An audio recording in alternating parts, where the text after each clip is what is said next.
السلام علیکم ورحمۃ اللہ وبرکاتہ. الحمد للہ وکفى وسلام علی عباده الذین اصطفى اما بعد فاعوذ باللہ من الشیطان الرجیم بسم اللہ الرحمن الرحیم. ربنا وبعث فیہم رسولا من انفسہم یتلو علیہم آیاتک وَيُعَلِّمُهُمُ الْكِتَابَ وَالْحِكْمَةَ وَيُزَكِّيهِمْ إِنَّكَ أَنْتَ الْعَزِيزُ الْحَكِيمُ. صدق اللہ العظیم. قال النبی صلی اللہ علیہ وسلم لا يؤمن أحدكم حتى أكون أحب إليه من والده وولده والناس أجمعين أو كما قال رسول الله صلی اللہ علیہ وسلم. سبحان ربك رب العزة عما يصفون وسلام على المرسلين والحمد لله رب العالمين. اللهم صل على سيدنا محمد وعلى آل سيدنا محمد وبارك وسلم. اللهم صل على سيدنا محمد وعلى آل سيدنا محمد وبارك وسلم.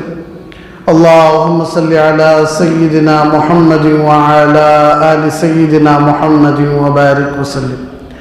میرے محترم و معزز دینی بھائیوں، اللہ رب العزت کی بارگاہ میں دعا کریں کہ اللہ رب العزت ہم سب کو آخری سانس تک حق بولنے کی، حق سننے کی، حق سمجھنے کی، حق سمجھانے کی، حق پر چلنے کی اور حق پر مرنے کی توفیق عطا فرمائے. سیرت النبی صلی اللہ علیہ وسلم کا 15واں درس ہے، 15واں سبق ہے. اللہ کے نبی صلی اللہ علیہ وسلم نے ارشاد فرمایا کہ میں ہمارے دادا حضرت ابراہیم علیہ السلام کی دعا سے ہوں اور میں حضرت سیدنا عیسیٰ علیہ السلام کی خوشخبری سے ہوں. یعنی اللہ کے نبی صلی اللہ علیہ وسلم کا تواضع دیکھیے. اللہ کے نبی صلی اللہ علیہ وسلم کے اندر چھوٹا پن، عاجزی، اپنے آپ کو انکساری. حالانکہ ایک مرتبہ ایک صحابی پوچھنے لگے کہ اللہ کے نبی صلی اللہ علیہ وسلم اللہ نے آپ کو کب پیدا کیا؟ تو اللہ کے نبی صلی اللہ علیہ وسلم نے اس صحابی سے فرمایا کہ دیکھو ابھی بھی حضرت آدم علیہ السلام مٹی اور پانی کے درمیان میں ہی تھے. یعنی ابھی بھی حضرت آدم علیہ السلام کا اللہ پتلا نہیں بنایا تھا. اللہ تبارک و تعالیٰ نے مجھے پیدا کر دیا تھا. یہ زمین نہیں بنی تھی، یہ آسمان نہیں بنا تھا، یہ پہاڑ، یہ دریا، یہ موسموں کی تبدیلی، یہ چاند، یہ سورج، یہ ستارے. نہ انسان، نہ جنات، نہ فرشتے، نہ انبیاء علیہم السلام، کوئی ابھی بھی نہیں بنے تھے. اللہ تبارک و تعالیٰ ہمارے نبی کو بنا دیا تھا، لیکن بھیجنے کے اعتبار سے اللہ نے ہمارے نبی کو سب سے آخر میں بھیجا. اور ایک مرتبہ اللہ کے نبی صلی اللہ علیہ وسلم نے حضرت جبرائیل سے پوچھا کہ جبرائیل تمہاری عمر کتنی ہے؟ تو جبرائیل علیہ السلام نے کہا کہ پیارے حبیب صلی اللہ علیہ وسلم میری عمر مجھے یاد نہیں ہے، لیکن مجھے اتنا تو یاد ہے کہ 1000 سال میں ایک مرتبہ میں ایک نور دیکھتا ہوں کہ ایک نور میرے آنکھوں کے سامنے اٹھتا ہے اور غائب ہو جاتا ہے. اور ایسا نور میں کئی 1000 سال دیکھ چکا ہوں، کئی لاکھوں مرتبہ دیکھ چکا ہوں. تو اللہ کے نبی صلی اللہ علیہ وسلم نے ارشاد فرمایا کہ جبرائیل وہ جو تم 1000 سال میں ایک مرتبہ جو نور دیکھتے تھے وہ نور میں خود ہی تھا. یعنی جبرائیل سے بھی پہلے اللہ تبارک و تعالی ہمارے نبی کو بنایا تھا. ہمارے نبی کا مقام پورے نبیوں کے سامنے ایسا ہے جیسا کہ اللہ کا مقام پوری کائنات کے سامنے ہے، کہ پوری کائنات مل کر بھی ایک اللہ کے برابر نہیں ہو سکتی. اسی طرح حضرت آدم علیہ السلام سے لے کر ہمارے نبی سے پہلے حضرت سیدنا عیسیٰ علیہ السلام تک جتنے بھی نبی آئے ہیں پورے نبی مل کر بھی ہمارے نبی کے مقام کے برابر نہیں ہو سکتے۔ اتنے بڑے مقام والے، اتنی بڑی شان والے، اتنی زبردست عزت والے، فخر والے، مرتبے والے، لیکن اپنے آپ کے بارے میں یہ کہہ رہے ہیں کہ میں حضرت ابراہیم کی دعاؤں سے ہوں، کہ میرے دادا حضرت ابراہیم نے اللہ سے دعا کی تھی کہ ربنا، اے میرے رب، وَبَعَثْ فِيهِمْ رَسُولًا، اے میرے رب انہی میں سے ایک رسول کو پیدا کر، جو رسول کیا کرے، یتلو علیہم آیاتی، جو تیری قرآن کی آیتوں کو، تیری نشانیوں کو، تیری باتوں کو پڑھ کر سنائے۔ تو حضرت ابراہیم علیہ السلام کی دعا تھی کہ اللہ کے نبی صلی اللہ علیہ وسلم کو دنیا میں آنے کا سبب، اور ہمارے نبی نے فرمایا صلی اللہ علیہ وسلم، میں حضرت عیسیٰ علیہ السلام کی خوشخبری سے ہوں کہ حضرت عیسیٰ علیہ السلام ہمارے نبی کے آنے سے 500 سال پہلے کے نبی، لیکن حضرت عیسیٰ علیہ السلام باقاعدہ کہا کرتے تھے کہ آخری زمانے میں آخری امت کے آخری نبی آنے والے ہیں جن کا نام احمد ہوگا، تم بھی ان کے پیچھے چلنا، اگر میں بھی رہوں گا تو میں بھی ان کے پیچھے چلوں گا، لیکن یاد رکھو ان کی دشمنی اللہ کی دشمنی ہے، ان سے دوستی اللہ سے دوستی ہے۔ یہ ہمارے نبی کے آنے سے پہلے باتیں ہو رہی ہیں۔ تو اس سے ایک بات معلوم ہوتی ہے کہ بچوں کا نیک ہونا، بچوں کا برا ہونا، بچوں کا نیک بننا، بچیوں کا نیک بننا، بچوں کا بگڑنا اور بچیوں کا بگڑنا، یہ ان کی وجہ سے نہیں، یہ ان کے ماں باپ کی وجہ سے ہے۔ بچیوں پر غلطیاں ڈالتے ہیں، غلطیاں بچیوں کی نہیں، جو درخت ہم اگاتے ہیں وہی درخت اپنا پھل دیتا ہے، کہ آپ اگر میٹھے پھل کا درخت اگائے، اللہ کی قسم اس درخت سے میٹھا ہی پھل آتا ہے، کڑوا پھل نہیں آتا۔ یہاں تک کتابوں میں لکھتے ہیں کہ ماں باپ کے ایک گناہ کا اثر بھی اگر بچے پر پڑ جائے تو بچہ ماں باپ کے لیے زندگی بھر کے لیے جہنم بن جاتا ہے۔ ایک دونوں نیک ماں باپ تھے، انہوں نے منتیں مانگ لی، انہوں نے آپس میں بات کر لی کہ دیکھو ہمارے گناہوں کا اثر ہمارے بچوں پر پڑتا ہے، اس لیے جب سے میرا حمل رک جائے گا میں کوئی گناہ کا کام گھر میں نہیں کروں گی، اور آپ بھی کوئی گناہ کا کام باہر ہرگز نہ کریں۔ تو باپ نے کہا ٹھیک ہے، ماں نے بھی کہا ٹھیک ہے، لیکن اللہ کی شان، چند سال گزرے تھے، اللہ کی شان، اللہ نے ایک اولاد دے دی، اور وہ اولاد ایک دم بدتمیز اور بدکار اور خراب اور شرارتی بن گئی۔ آج ماں باپ آتے ہیں کہ بچہ راتوں میں اٹھ کر اچھل کر گرتا ہے، بچہ زیادہ روتا ہے، بچی ستا رہی ہے، بچے کو بخار زیادہ ہے، بچی کو بخار زیادہ ہے، یہ بچوں کی غلطی نہیں ہے، ماں باپ کی غلطی ہے۔ جب ماں باپ اپنے آپ کو اللہ کے سامنے نہیں جھکاتے، جب ماں باپ اللہ کے سامنے اپنا ہاتھ نہیں اٹھاتے، جب ماں باپ اپنے آنکھوں کے آنسوؤں کو اللہ کے سامنے نہیں گراتے، تو اللہ تبارک و تعالیٰ ایسی اولاد دے دیتا ہے کہ جو بچے اور جو بچیاں صبح سے لے کر شام تک ان کے لیے عبرت کا نام بن جاتے ہیں۔ تو اللہ کی شان، چند ہی دن گزرے تھے کہ بچہ نافرمان بن گیا، تو ماں باپ پریشان تھے کہ ہم نے عہد لی تھی کہ میں کوئی غلطی کا کام نہیں کروں گی اور آپ بھی کوئی غلطی کا کام نہیں کریں گے، پھر بھی میرا بچہ خراب کیسے ہو گیا؟ تو شوہر نے کہا دیکھو مجھے پوری امید ہے کہ میں کوئی غلطی کا کام نہیں کیا ہوں، چاہے گھر میں چاہے باہر، تم تھوڑا سوچو کہ تم کوئی غلط کام کر لی ہو۔ تو ماں بیٹھ کر سوچنے لگی، تو ماں کو دل میں ایک بات آ گئی، ماں نے کہا جی حمل کے دوران جب بچہ میرے پیٹ میں تھا میرے سے غلطی ہو گئی تھی۔ تو شوہر نے پوچھا کیا غلطی تھی؟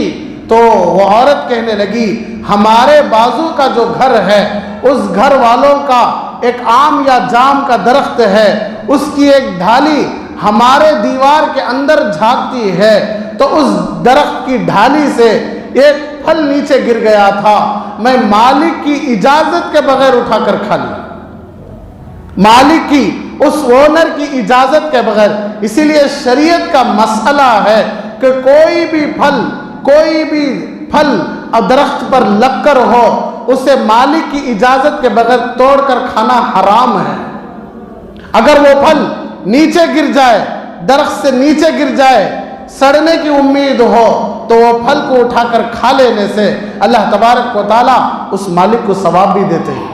لیکن شریعت کہتی ہے کہ پھل کو مالک کی اجازت کے بغیر توڑ کر کھانا حرام ہے۔ ایک پھل کیا ہو جائے گا کھا لینے سے؟ آج آدمی کہتا ہے کہ کیا ہو جاتا جھوٹ بولنے سے، آج آدمی کہتا ہے کیا ہو جاتا ٹی وی دیکھ لینے سے، کیا ہو جاتا ناچ گانا دیکھ لینے سے، کیا ہو جاتا فوٹوگرافی کر لینے سے، کیا ہو جاتا سود کھانے سے۔ نہیں، اللہ فرماتے ہیں ما اصابکم من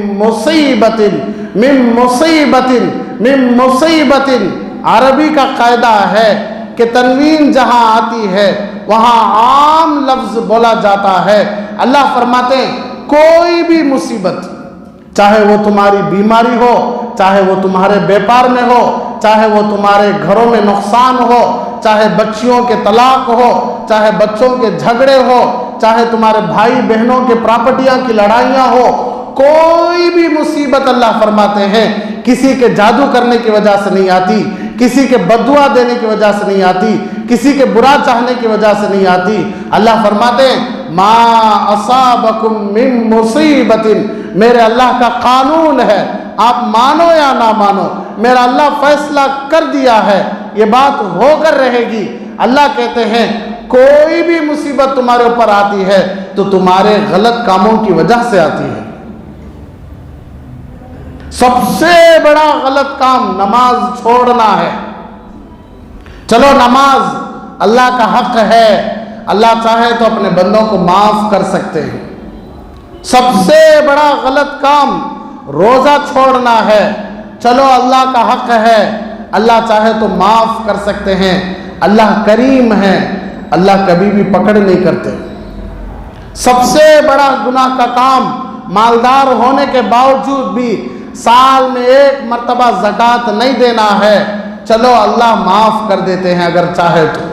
سب سے بڑا غلط کام سال میں ایک مرتبہ، زندگی میں ایک مرتبہ مالدار پر حج کرنا فرض ہے، چلو نہیں کرے اللہ کا کام ہے، اللہ کا حق ہے، اللہ معاف کر سکتے ہیں۔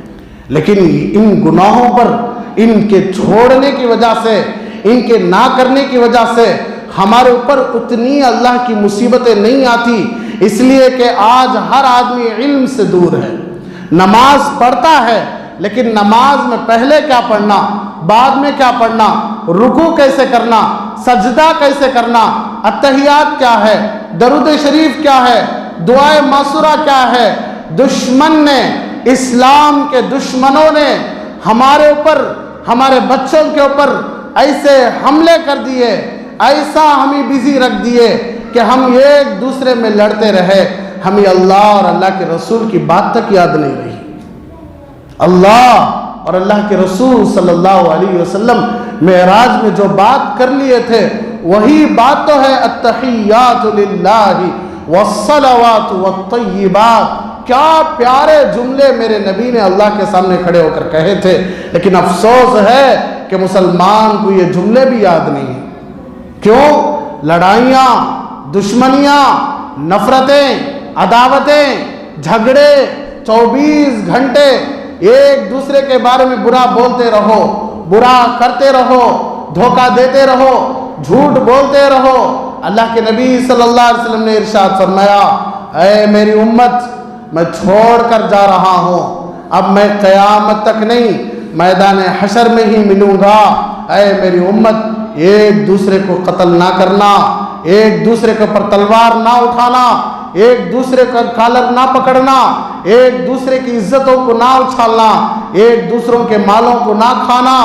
نماز چھوڑنا بہت بڑا گناہ ہے، لیکن اس سے بھی بڑا گناہ ہے اپنے مسلمان بھائی کے بارے میں پیٹھ پیچھے برا بولنا، اپنے مسلمان بھائی کی عزت کو اڑانا، اپنے مسلمان بھائی کے مال پر ناحق ہاتھ ڈالنا،